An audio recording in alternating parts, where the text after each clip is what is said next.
That's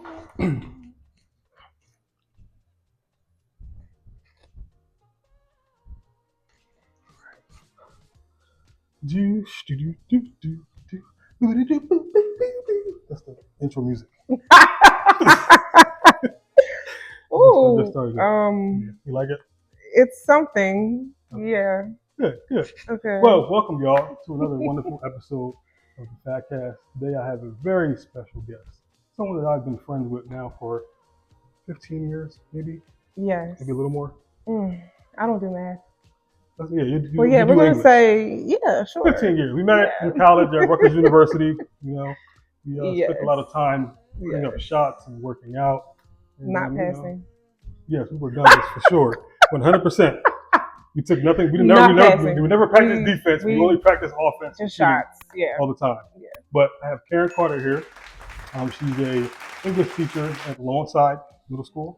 Public school. Public school. We are a pre-K to 8 school. Yeah, I guess she's going to introduce herself. Yeah, sorry. She introduction. This is ridiculous. This is why. Sorry, if we're going to talk about Lawnside, we got to get it right. Okay, we will. All right. Yeah. But yeah, we have Karen Carter here today. We're going to actually get right into it because I have a lot of questions, and you have to answer all of them. All right. Sure. This is the good, the bad, and the ugly of Karen Carter. There's no ugly. Unsung. Before we get started, okay? Have you had your vegetables today? No, I have not. Wonderful. Unfortunately. I figured you wouldn't. So I have prepared for us, one of my products, beautiful products I have here. It's my smoothie greens. All right. If you don't get a chance to, get your vegetables in that day, or you just don't like eating them, you can get some of this right here. This gives you your full dosage of vitamins, and vegetables and fruits for the day. All you have to do is put a tablespoon and about 8 ounces of water. We're actually using coconut water. Okay. Because I wanted to make sure you get more nutrients when you're hydrated. I don't normally do coconut water, so this is going to be interesting. You're going to do it today. All right? All right, you can grab yours now. All right.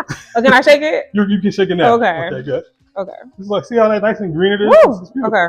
Wait, hold on. We're making a mess here. All right. Maybe next time you see it, make sure it's closed. I think Sidney sabotaged me, y'all. He didn't close the top all the way. All right. Okay. Cheers. Oh, goodness. All right, hold on. Okay. Cheers. Wait, is the shot style? No, this... Oh, sit. Not shot o'clock. Okay. My bad.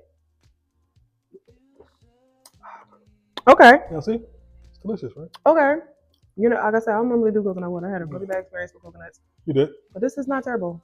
Okay. All right. Making a mess here. It's okay. It's all right. Okay. Let's get right into it. It was good, y'all. It's all over my shirt, but it was good.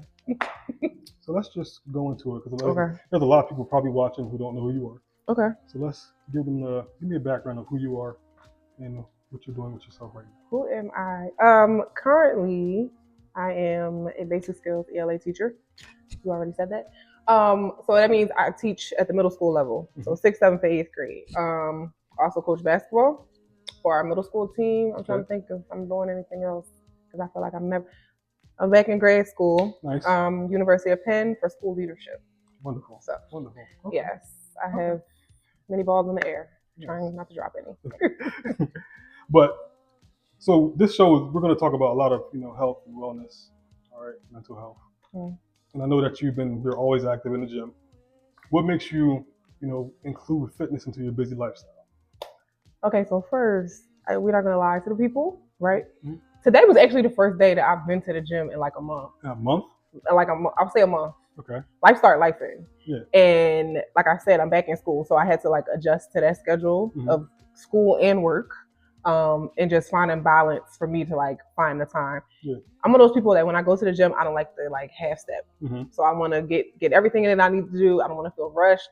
And it was just for a minute I had to choose sleep over like everything else, just so I don't crash out.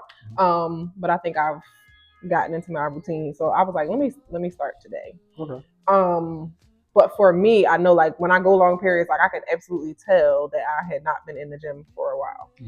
First, I went to a wine festival yesterday and getting dressed for that. I was like, yeah, it's time to get back into the gym because nothing was fitting how it should have fit. Right. And I just didn't like the way I was feeling. Even if I don't go to the gym and lift weights or whatever, like I still try and play basketball. Yeah. And I haven't done that in a while either. So it was like, yes, it's time. When you start feeling it, and then And for me, being in the gym is like a healthy release. Yeah. If I don't, I start snapping on people. It gets ugly. So we don't we don't want to do that. So I say, yeah, it's time. It's time for me to go back to the gym and figure it out. Yeah. Okay. Yeah. So you mentioned like a healthy release. Yes. All right. What positive effects do you believe that it has on your mental health and you emotionally when you make sure that you're hitting the gym consistently? So like I said, I have my hands on a lot of things. The gym for me is time to just shut everything off.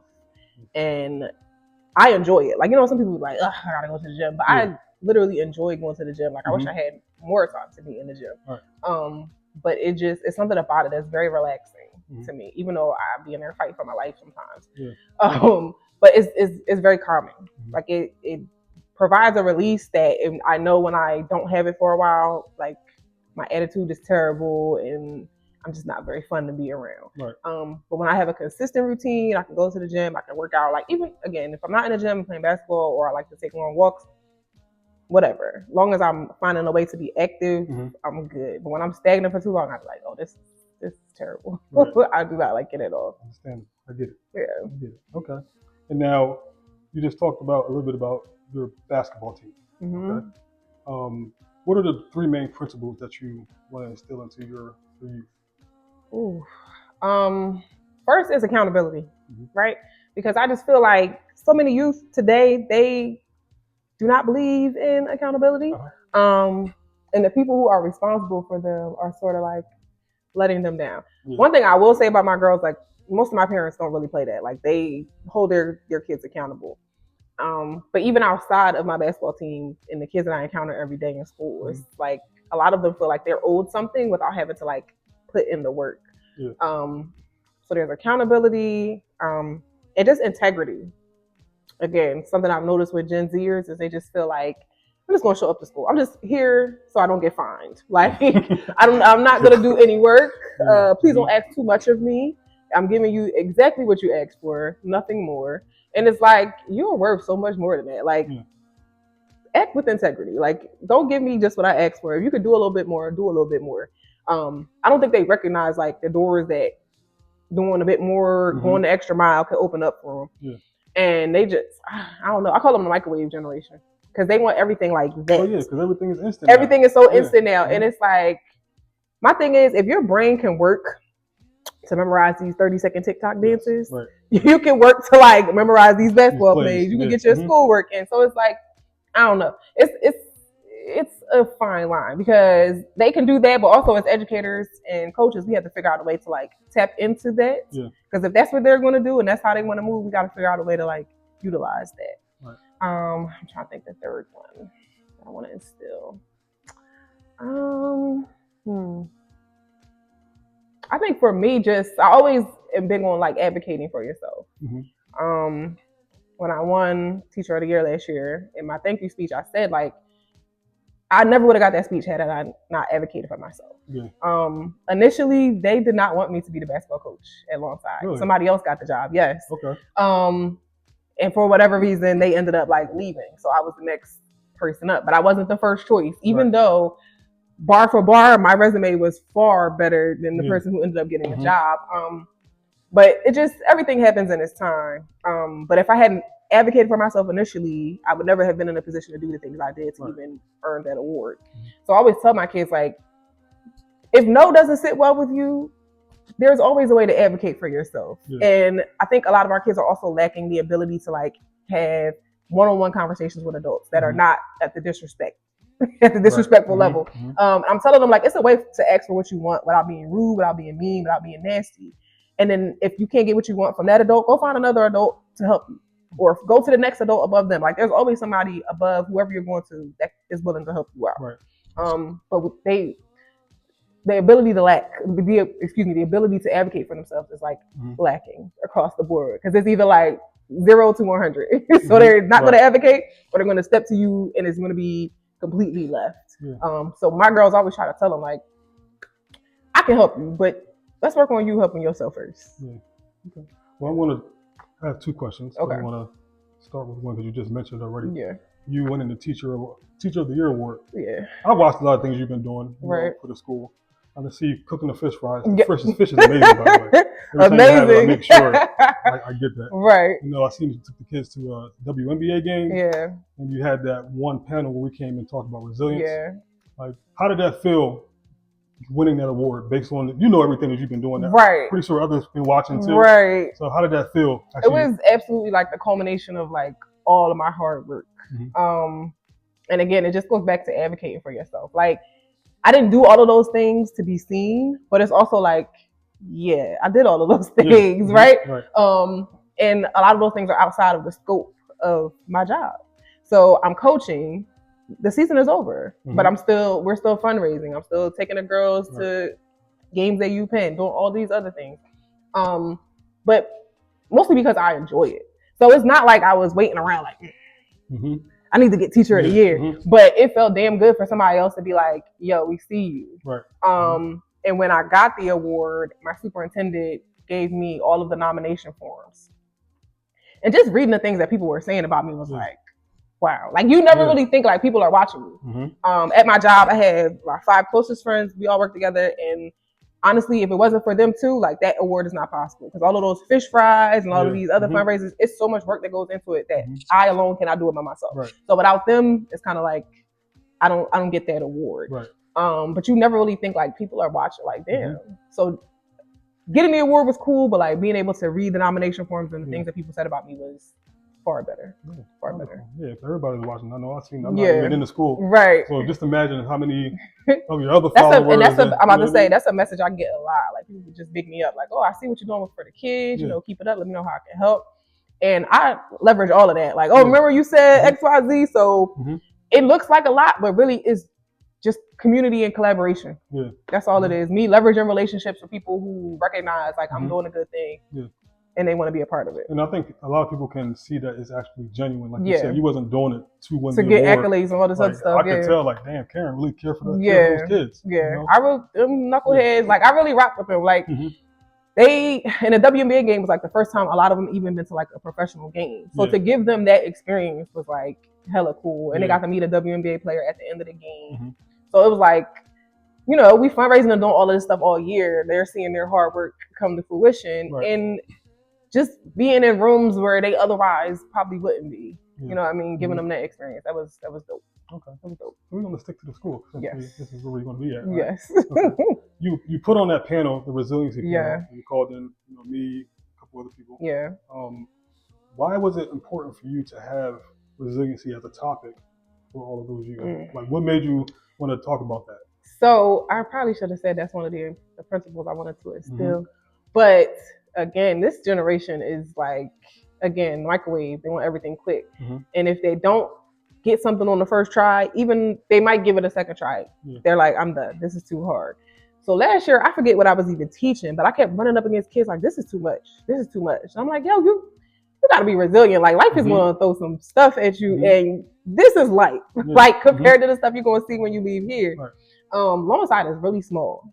So I do the best I can to like prepare them for life out, what I call outside the bubble. And life outside of Longside is different. It's an experience. Aside from the panel that we did with you all, I brought in some kids from Longside who attended our local high schools at various grades. So a freshman, a sophomore, junior, senior, just to talk to the kids and tell them like, listen, we don't want to scare you, but you're comfortable here. When you leave here, it's going to be some uncomfortable things that you're going to have to encounter. And resiliency is one of the things that's going to get you through. Right. I think a lot of people don't even realize like the kids are just giving up too easily. Right. And again, there's so many things that are on the other side of you seeing things through. Right. I don't know. I never was like that. Like, so I understand there's always a point where you might have to give something up just because it's not in your best interest anymore. Right. But I've always been one of the people that like want to see things through no matter how hard it is. So I want them to see it. And I just feel like I'm in a good place in my life because I pushed through some things. Right. I want them to have a similar experience.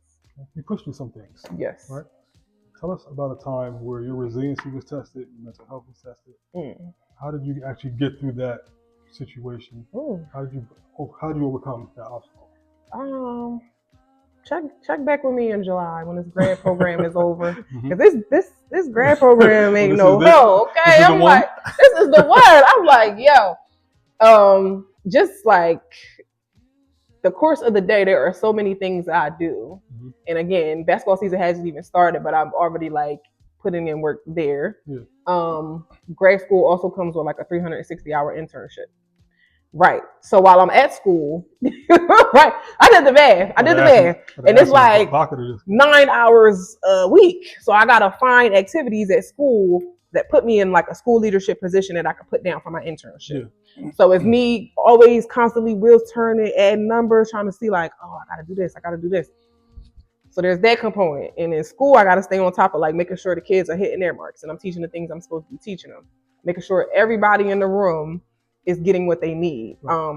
In education, we have what we call accommodations and modifications. Everybody learns differently. I learn one way, you might learn a separate way. So I have to make sure that whatever I'm teaching is touching everybody in the room. There's that. And then there is the obligations I have with being a teacher. I'm the vice president of our union. Like I have a lot of things going on. And then I have a personal life. Like I have to come home to somebody and make sure like I'm not neglecting them, you know, or our dogs, because the dogs are important too. Dogs, So I'm just like, whoa, this is a lot. This is a lot. So that's why I said, get me back on the show in July. See where I've been when the program is over and I can breathe a little bit. Okay. Well, let's rewind real fast. I had a question about your basketball team again. Okay. You know, of course, we both played sports. Right? Everybody wants to be the star. Everybody wants to be the scorer. How do you get your team to buy into roles? Because everybody, at some point, you have to play a certain role in life. Period. Okay. It's not going to be the role that you believe it's going to be. Right. All right. You have to play to your strengths. Right. You get older, you figure it out. Like, damn, I'm stronger at this than I am at that. But how do you get them to buy into a system of making sure that everybody understands that you all have a role to play? Yes, because at the middle school level, it is so challenging. And then my friends who coach at the high school level say it's even worse at the high school level. For me, I say I'm caring in every room that I step in. I might have to adjust it to be appropriate to children. But like, not to do too much, but the kids fuck with me. Like, they rock with me. And that's something last year one of my coworkers actually said, like, yo, the kids, like, you one of the favorites, like they fool with you. So just me being real with them, like, listen, I don't need you to be Steph Curry. I don't need you to be Asia Wilson. I need you to be who you are and what you bring to this team. I had one player, like, she really struggled with that last year because she's thinking like, I'm giving everything. And I'm telling her, like, for real, you could give me more. You can give me more. You're not giving me as much as you can. You show up to practice. You kind of half stepping. And just to watch her progression, like over the summer, she was like, all right, this is it. Like, I'm going to do what I got to do. Getting up every morning, going and running with her sister. Showing up to summer league games and taking the criticism. Listen to what I'm saying. Wanted to be a starter, but then it shook out like, you got to come off the bench because you're not giving me what this person who's in the starting role was giving me. But in the summer, just watching them like grow and really like buy into, damn, if I show up, if I do the work, if I do a little bit extra, look at where it'll get me. And I think for the girls this past summer, that's just across the board. A lot of them, when they met me, never played basketball before, or the extent of their basketball experience is on the playground at recess. And we've seen what playground recess basketball looks like. Walking all over the floor and double dribbling, like it's a mess. So just watching them this summer, like the more basketball I expose them to, the more games they play in, they are just leaps and bounds of where they were when I met them. So the buying in for me is somewhat easy because I just be like, you're not gonna play. Like, I don't know what to tell you. Like, you're not gonna play. And they respect that. They show up, they respect it. Am I for everybody? No. So I've had a few girls who started on the team and didn't make it towards the end. And I'm okay with that. No hard feelings. But you got to know when you show up to play for a team that I'm coaching, you got to give me everything you got. And just recognize that we're a team. So as long as you're contributing when you get in the game, I'm cool with it. I'm cool with it. I get that. I understand that. Okay. Now, when you're working out consistently, okay, you're feeling good, you're seeing the results that you're getting. What positive effects do you see does that have on the people that are around you watching you? when I was consistent, and this is one thing I had to stop because it felt like too much pressure. So for a minute, I was doing this little 90-day challenge, and it was cool. The results was like amazing. But every day I would go in the gym and I would track. So I would take a picture or I do a little boomerang or something to put on Instagram. And people are just like, yo, that's amazing. Like, let me get my butt up and go to the gym. And you've got an Apple Watch, you work out, you finish the workout. People see like, oh, you just worked out. Sending me compliments like, oh, that's amazing. Oh, I'm about to go get my work in now. So the people watching for a minute, it was driving me, but then it was like, it's not enough. Like, it's not enough. But people that actually absolutely are watching, they're taking notice, and they're like, if this is working for her, let me find a routine or something that works for me. And when I'm in game mode, I like to call it, people recognize my body is banging. So it's like, all right, you giving me something to aim for, which I mean, it's cool. I feel like everybody should find their own lane and ride in it. But however you get to fitness, everybody's journey is different. But if people cling to certain people because they may aspire to have to look like you, So. And I'm like, 75% of it is genetics. Like, it's genetics. Anybody that has known me for a long period of time will tell you, like, in shape, out of shape, I'm pretty much built the same. But it's genetics. It is genetics, a lot of it. All right. Now, here's a good one. Ultimately, like, what is it do you believe that you came to this planet to do? Like, what is your ultimate goal? What is your purpose? Oh, that's deep. Okay. Yeah, I know. I'm going here. We need to hear this. Oh, man. You should know this by now. You thought about it. I'm pretty sure. I have. I would say I don't even know.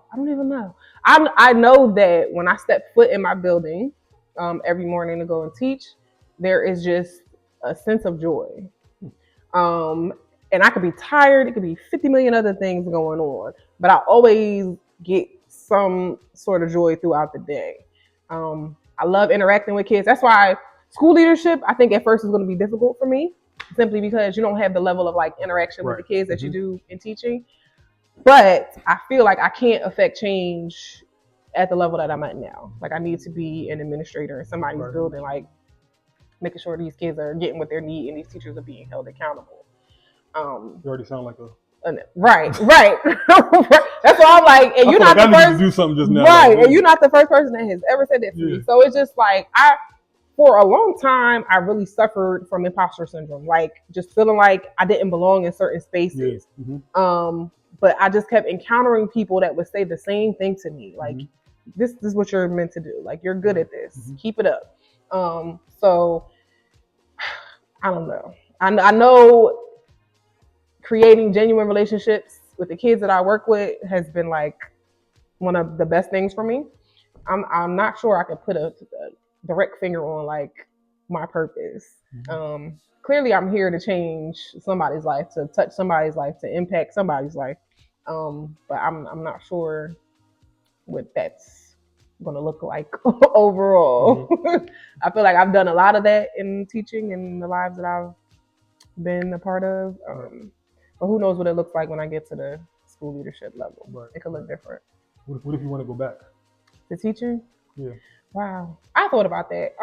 Because like you said when you step into that building, you get this sense of just joy. Right. And for me, that sounds like purpose, because I have that same feeling when I walk in this door, which is why I created all of this, is because this is what makes me want to get up. I enjoy working with people one-on-one. Yes. Get a chance to just utilize everything that I've learned, and that you're good at, and that you enjoy doing. And a lot of people say, "Oh, they've been telling, they nudge you. Oh, you should be doing this. You should be doing that." I'm like, I don't want to do that.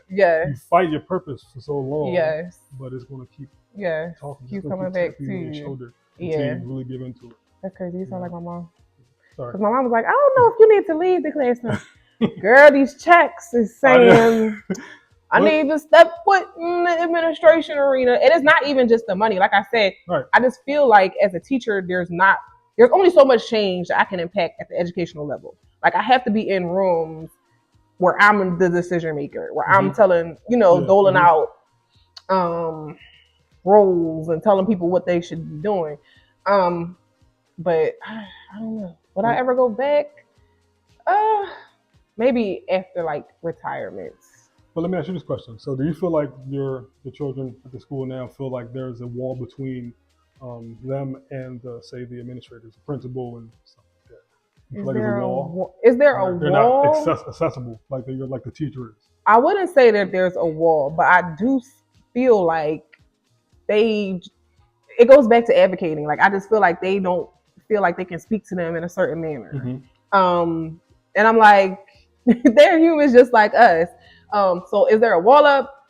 I wouldn't say there's a wall, but the kids just feel like, oh, that's Miss So-and-so, or that's Dr. So-and-so. I don't know if I can, they definitely toe a line. Right. But with teachers, I can't tell you the number of times somebody just volunteered their business without me asking. And I'm like, I'm a mandated reporter, baby. You got to watch what you say. Like, you can't be telling me all of this. But at the same time, like, I appreciate that they feel safe with me. Right. When we open up the school year, I always tell every section I see, like, when you come in here, this is a safe space. Like, you're going to be respected. Anything you have to say is going to be heard. Disrespect will not be tolerated. Those are the norms when they step foot in my room. There's a classroom support aide in our school, and she was telling me the other day, like, oh, it's the Miss Carter effect. And I'm like, what you talking about? She's like, these kids in the classrooms go buck wild. She's like, they get here quiet, very quiet.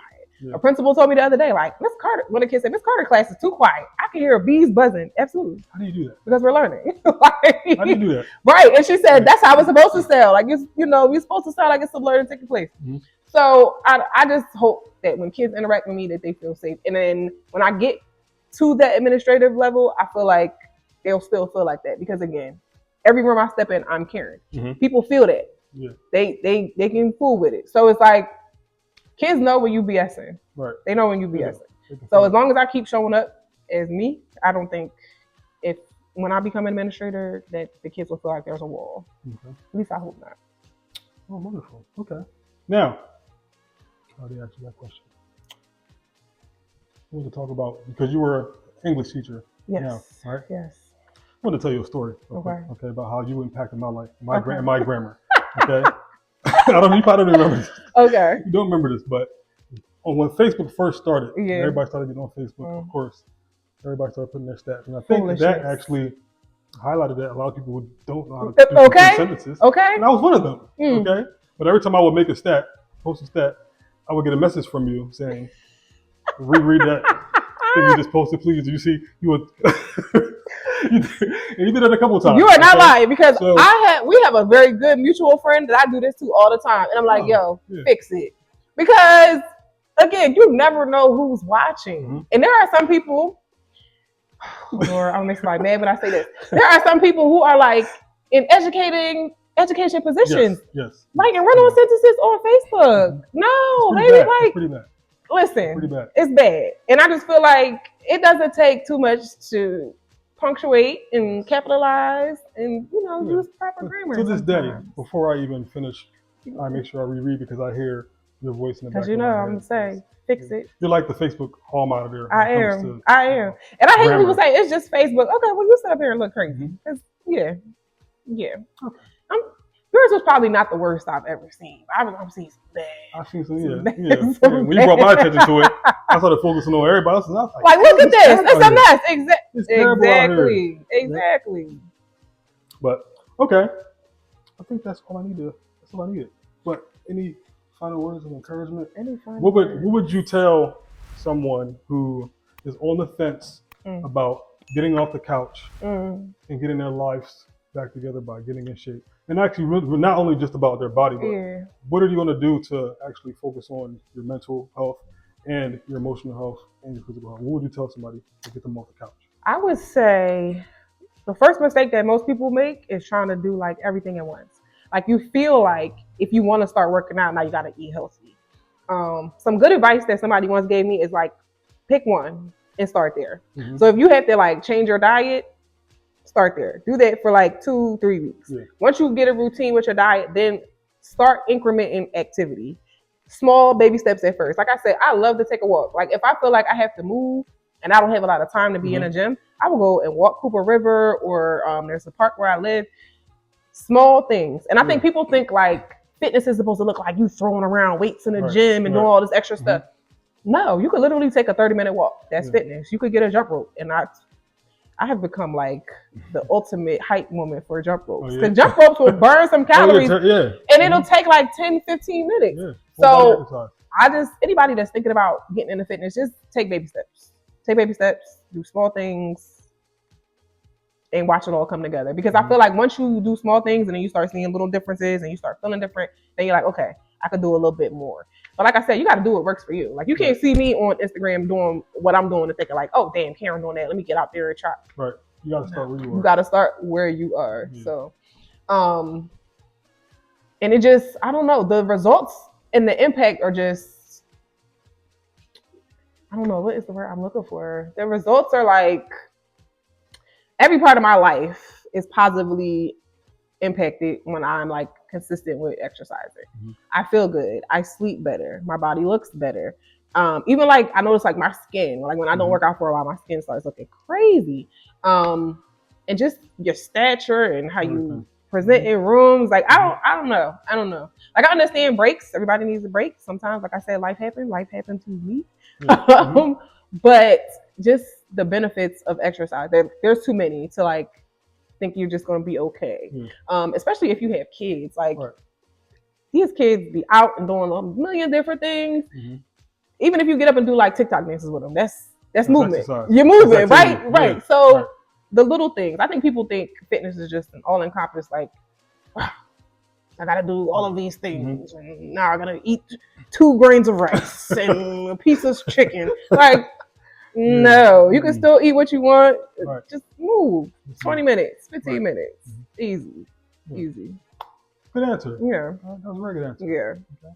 But yeah, you said some of the things that I tell a lot of my clients. Same exact thing. Fitness is not just going to affect your body; it's going to make almost every part of your other life better as well too. Yeah. All right, because that's what it's about. You come in here and purposely put yourself in pain. You're going to build your resilience. Right. Resilience. If you want to build your resilience, come to the gym. Come to the gym. You want to feel better mentally. That's what I be thinking. You can get through a tough workout. You can get through anything. Yeah, for real. Yeah. So yeah. People don't think about it like that though. Is that all? Any more closing words? Any more closing words? No. Keep pouring into these kids. I'm doing all I can, but they need positive. I need help. They need positive role models. And shout out to my teen parents. They're amazing. They show up when I ask, stand on corners and beg for change and all these other things. Mm-hmm. But the kids need role models. Like they need people that they can come to, they can talk to, and just feel safe around. I won't get into like TV and stuff like that, but that's part of it. Yeah, baddies and all this other nonsense. Right. But talk to your kids about the things that they're watching and the things that they're taking in. Because some of these things, I'm like, why are you watching? Like, have you seen Deliverance? No. It's a scary movie on Netflix. Mm-hmm. I use the term scary very loosely, but it's on Netflix. And I'm like, a kid was saying, "Oh, did you see this?" Mind you, I was in like a 4th grade class, and I'm like, why are you watching it? So I told a line of like judging what people allow their kids to be a part of, but if you're gonna allow them to do that, just talk to them. Right. Talk to them about the things that you're saying, especially in this political season. Amen. I had to check a child the other day for things that talking about Joe Biden and the border and the illegal Mexicans, and I said, well, really quickly, tell me how that affects you, and he couldn't. He was spewing something an adult in his life had told him, and that's fine. I don't knock anybody's political views. Think what you want to think, but just be prepared to have that conversation with your child. Like, this is why I feel this way. This is what's happening, and speak facts. The kids are listening. That's what I believe. The kids are listening. They're listening. They're taking in everything that you do. They're taking in everything that you say. Listen, you got to be real careful. Make sure you're explaining. It's a conversation. And then I think that's why so many of these kids are like afraid to advocate for themselves with older adults, because they're not having these conversations in the home with the people who are there with every day. Right. So yes, please just talk to the kids. Talk to them. I can't keep having these conversations with them. It's draining me. I love them to death, but I'm like, please talk. You can tell your mama. You tell your daddy. Like, yeah. They did not. Yep. Well, thank you so much again for Karen Carter. No problem. You can find her anywhere. Instagram. No, you don't find me on Instagram. Facebook. Don't find me. If you find me on Facebook, I'm gonna judge your statuses. Don't find me on Facebook. Thank you for tuning in. Yes. Another episode of the Catcast. We'll be back again with another episode by about 2 or 3 weeks. I have another great guest coming on. You know Eli, right? That wants to work with us. I probably do. From Haiti.